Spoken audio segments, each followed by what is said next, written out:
Welcome to InfoStream, your daily current. Unsure what to listen to?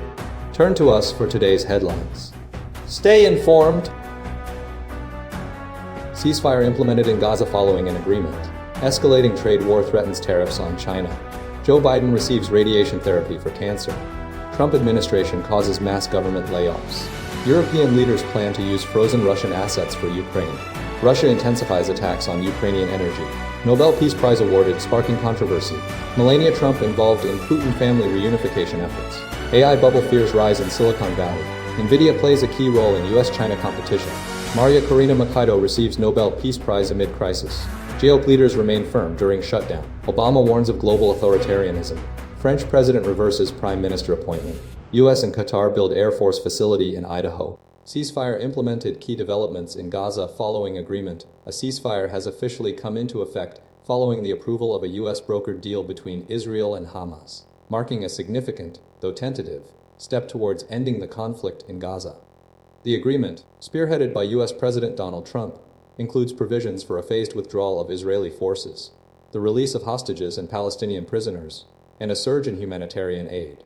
Initial reports indicate that approximately 600 aid trucks will be permitted to enter Gaza daily, sourced from UN-approved international organizations, private sector donors, and other countries.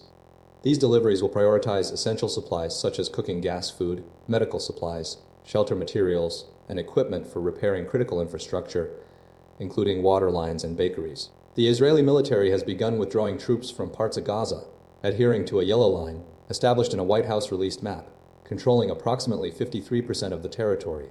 However, Israeli forces remain in control of the remaining areas, and the full extent of the withdrawal remains subject to ongoing negotiations. The 72-hour timeframe for the release of hostages, including both living and deceased individuals, has commenced.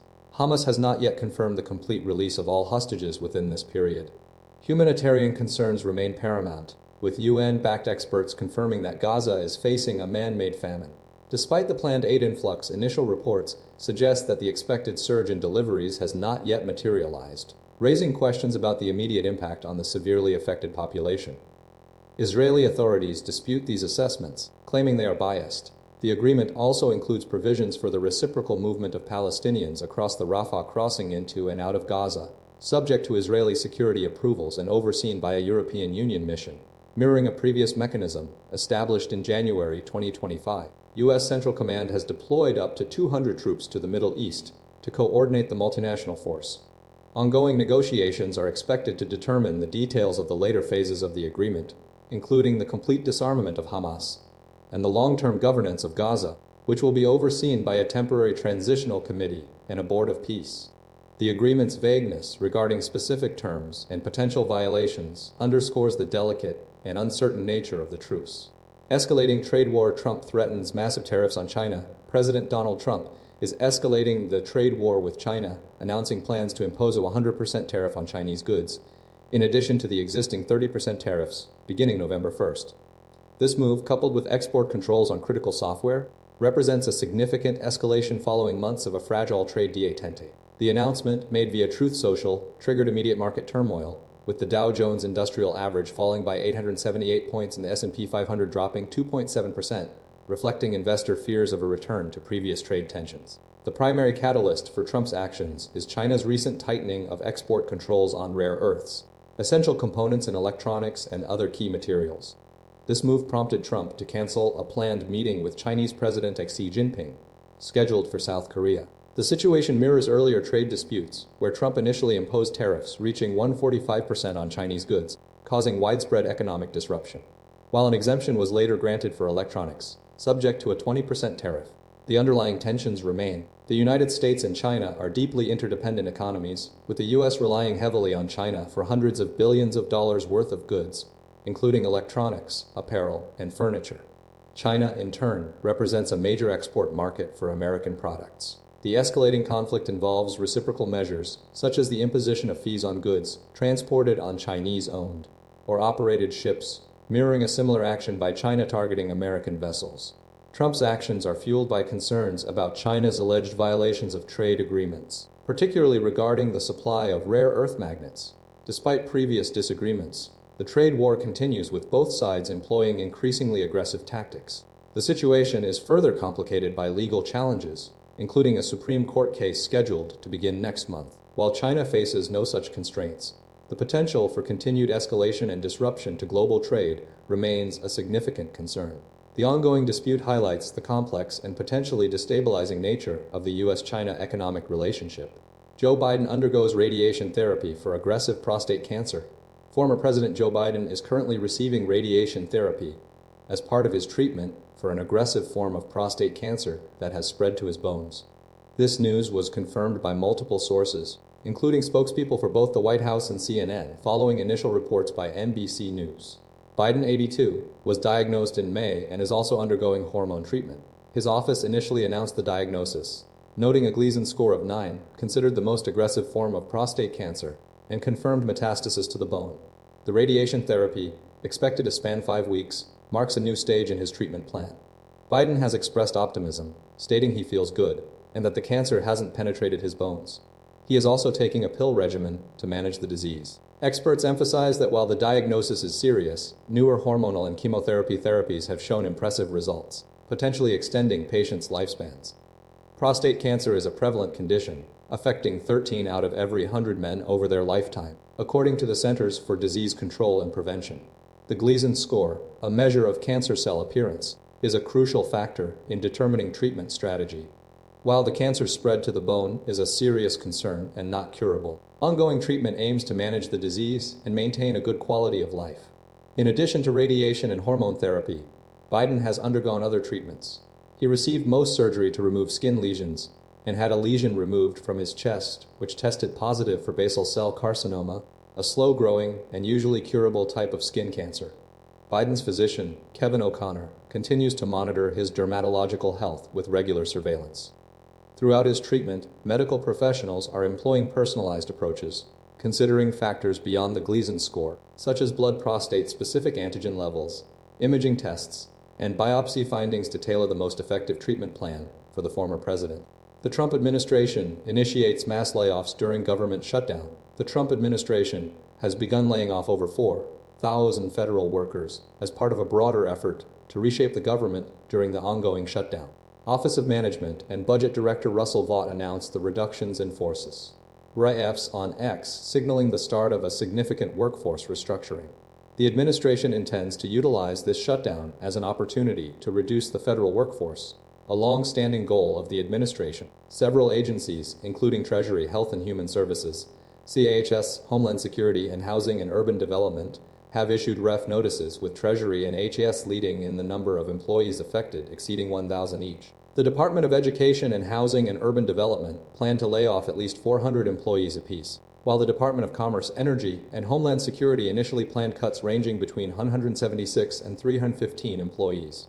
The Environmental Protection Agency, EPA, issued intent to ref notices to 20 to 30 employees. Federal employee unions have strongly condemned the move, filing a lawsuit in a California federal court seeking to halt the layoffs. The lawsuit argues that the administration's actions are illegal and that they are using the shutdown as a pretext to harm federal workers. The unions contend that the administration does not possess additional legal authority to conduct refs during a shutdown. The administration's plans for workforce reductions have been underway since shortly after President Trump took office. An executive order in February directed department officials to begin preparations for widespread layoffs, and the OMB and Office of Personnel Management subsequently issued a memo instructing agencies to submit plans for reorganization, including lists of employees performing non-essential functions. Despite initial court challenges, the Supreme Court in July allowed agencies to proceed with their RIFE plans. As of September 23, over 201,000 civil servants had already left federal service. The administration's strategy involves not only direct layoffs, but also incentive programs to encourage voluntary departures. The move reflects a broader effort to reshape the federal government, according to the Trump administration's priorities. The administration views the shutdown as an opportunity to reduce the federal workforce and streamline government operations. European leaders plan to utilize frozen Russian assets to support Ukraine. European leaders, including the UK, France, and Germany, are preparing to fully utilize the substantial amount of frozen Russian assets to bolster Ukraine's war effort. Prime Minister Sir Keir Starmer announced the initiative, stating the coalition's intention to increase pressure on President Vladimir Putin and facilitate negotiations. This move represents a significant shift, as previously, funds generated from the interest and profits on these assets had been the sole source of support for Ukraine. The plan involves a coordinated effort with the United States, following a call from U.S. President Donald Trump for G7 allies to seize or utilize the frozen assets. The total value of frozen Russian assets within the European Union is estimated to be nearly 21 billion, ASU 181 billion. Discussions are ongoing regarding a 240 billion SEPLI 121 billion loan to Ukraine, proposed during a recent meeting in Copenhagen. The strategy aims to exert greater economic pressure on Russia, recognizing the immense financial resources locked away due to international sanctions. Previously, only accrued interest and profits had been channeled to Ukraine. Now, the intention is to directly access the full value of the immobilized Russian sovereign assets. This collaborative approach highlights the growing international consensus on the need to maximize the impact of sanctions and provide sustained financial assistance to Ukraine in its defense against the ongoing invasion. The leaders are anticipating further sanctions in the coming weeks, reinforcing the pressure on Moscow. The utilization of these assets represents a critical step in supporting Ukraine's resilience and long-term recovery. Major Russian strikes intensify attacks on Ukrainian energy infrastructure.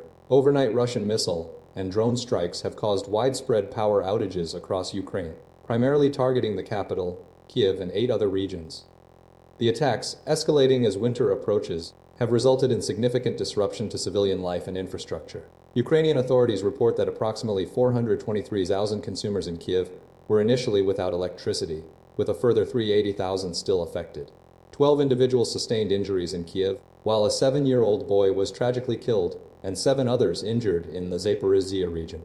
Russia's defense ministry claims the strikes targeted energy facilities supporting Ukraine's military-industrial complex, utilizing high-precision weapons, including hypersonic missiles. President Volodymyr Zelensky has urgently called for decisive international action, specifically demanding the delivery of air defense systems and strengthened sanctions against Russia. He characterized the attacks as cynical and calculated, deliberately targeting essential services and exacerbating the challenges posed by falling temperatures.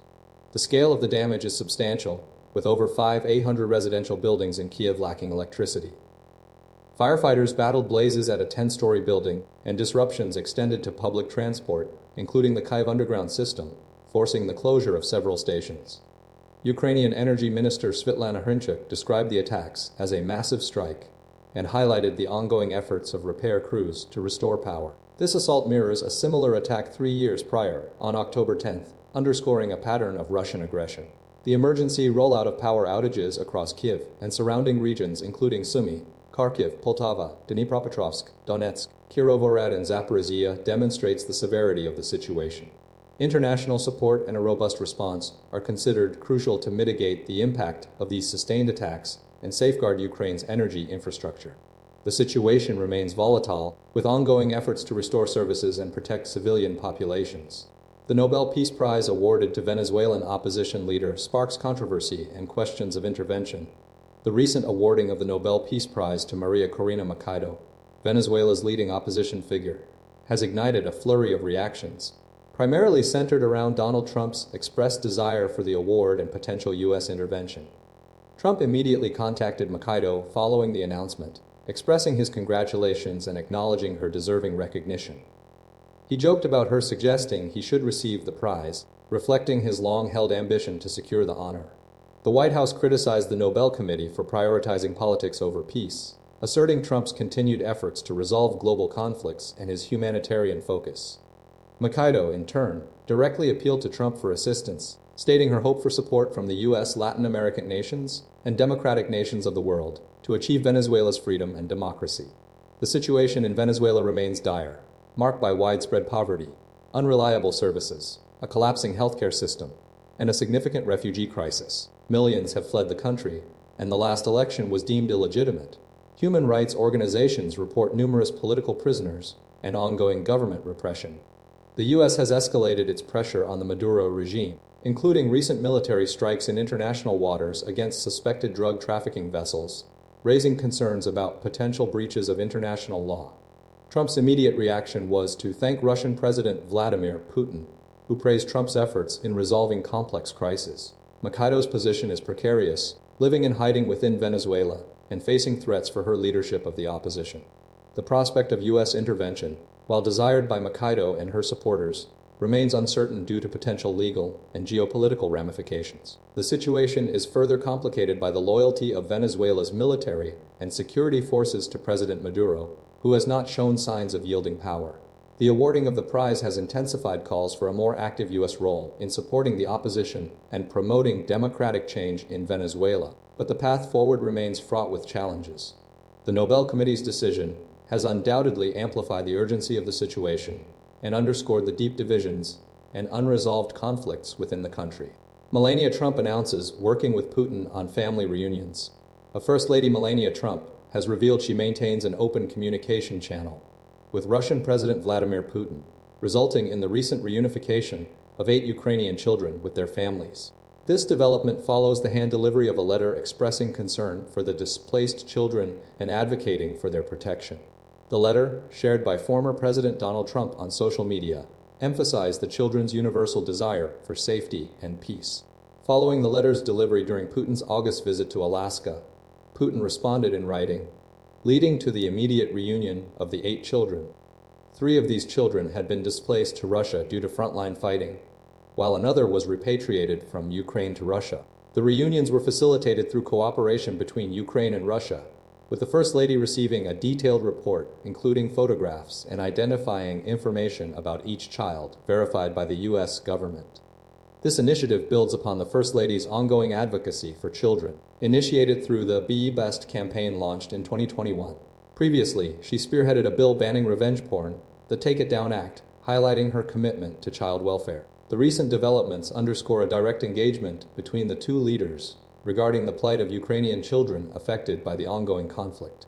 The situation remains complex, with the Ukrainian government reporting at least 19,500 Ukrainian children deported and forcibly displaced to Russia since February 2022, though only FARN 6 and 5 have been returned.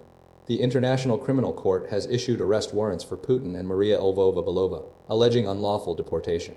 Russia denies these accusations, asserting it relocated children from a dangerous war zone for their safety. The First Lady's active communication with Putin represents a significant, albeit controversial, step in addressing this humanitarian crisis. AI bubble fears intensify in Silicon Valley. Growing concerns are mounting within Silicon Valley regarding a potential artificial intelligence. AI bubble, fueled by unprecedented investment and complex financing arrangements. Multiple sources, including financial institutions like the Bank of England, the International Monetary Fund, and J.P. Morgan, are warning of overvaluation in AI companies. The rapid rise in AI-related stock market gains, accounting for 80% of this year's market increase, and projected global AI spending reaching $1.5 trillion by 2025, are contributing to these anxieties. At the center of this scrutiny is OpenAI, propelled to prominence by ChatGPT and its multi-billion-dollar deals. Notably, OpenAI's a $100 billion agreement with chipmaker Nvidia, a deal expanding Nvidia's existing investment, and a subsequent $3 billion purchase of AMD equipment, highlight the interconnectedness of the sector. Microsoft's significant investment and Oracle's $300 billion deal further underscore the scale of the financial commitments. OpenAI's Stargate project in Texas, supported by Oracle and SoftBank, exemplifies this expansion.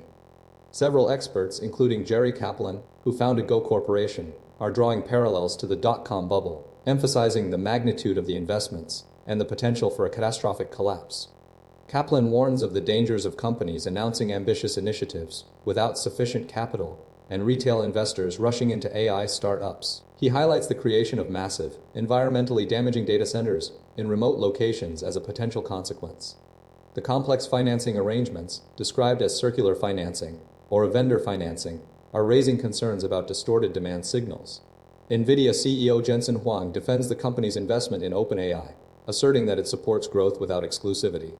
However, the sheer volume of investment and the rapid revenue growth of companies like OpenAI, which has yet to turn a profit, remain points of contention. Several warning signs are being observed, including the surge in AMD stock and the construction of vast, new data centers. The interconnectedness of companies and the scale of investment suggest a potential for a significant market correction. The potential for a man-made ecological disaster through the proliferation of these data centers is also a key concern, alongside the risk of distorted market valuations.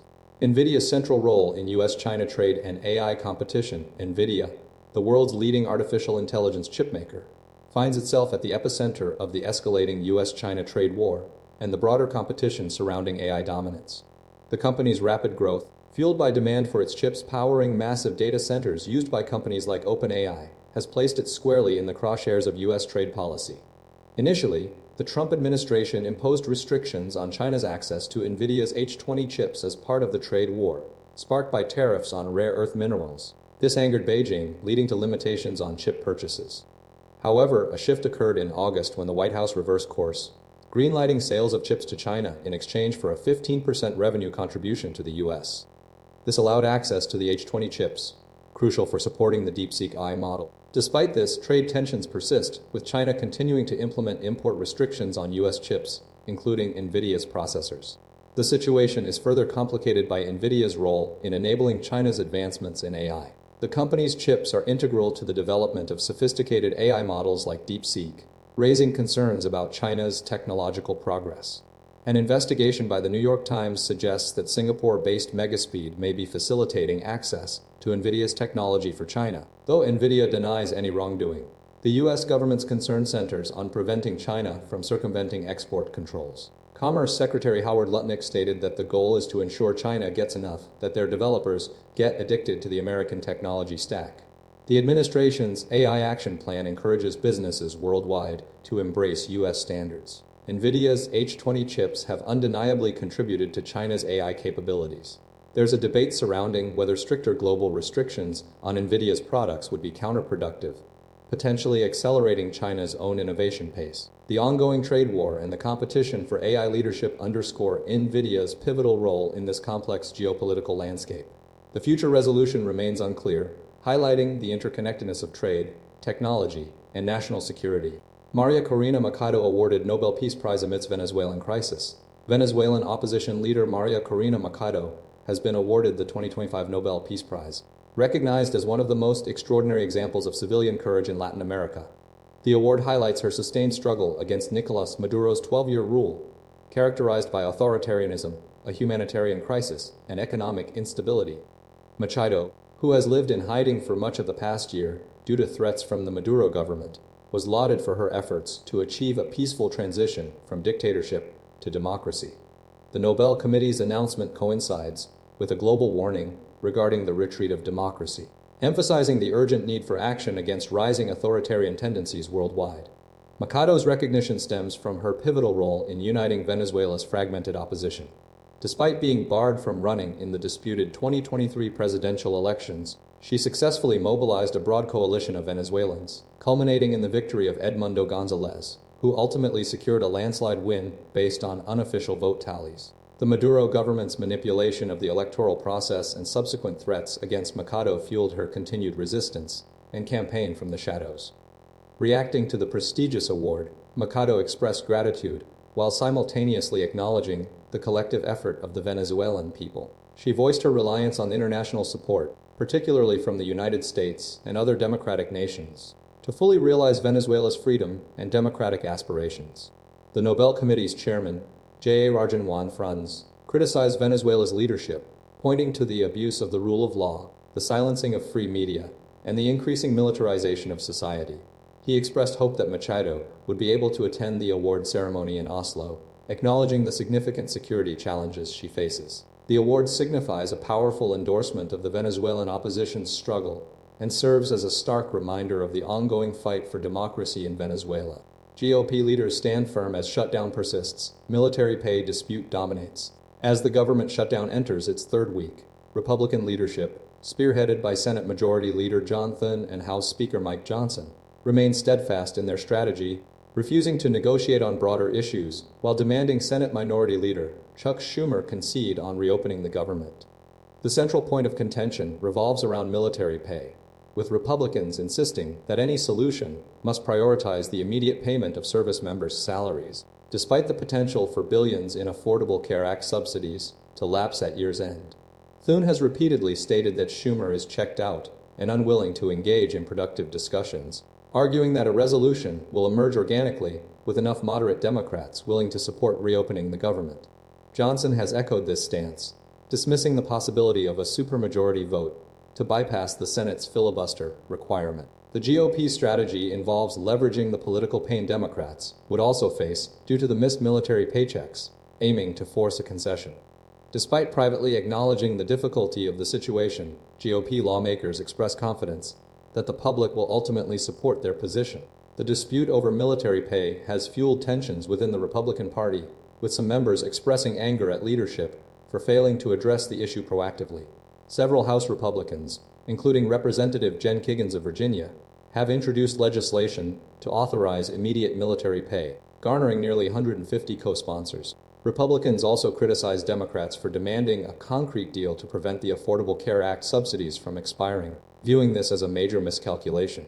While some center-right Republicans, such as Representative Nicole Maliotakis, acknowledge the need to address the subsidies, they insist that any solution must include reforms to the insurance companies.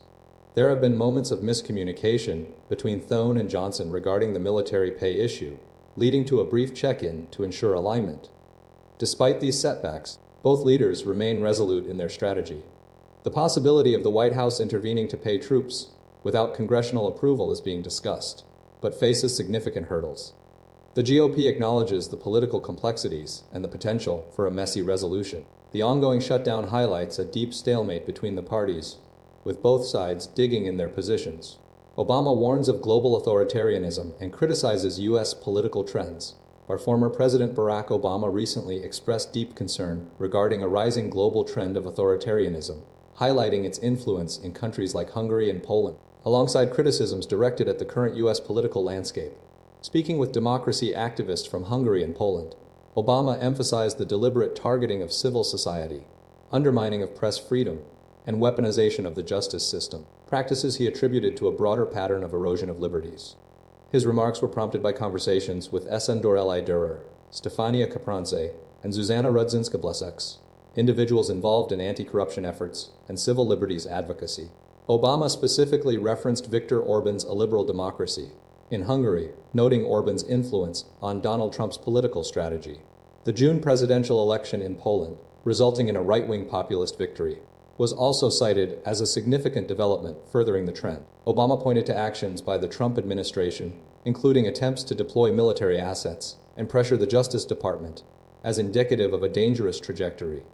He argued that frustration with perceived government inaction, coupled with wealth gaps and complex economic realities, had created fertile ground for populist anger and grievances.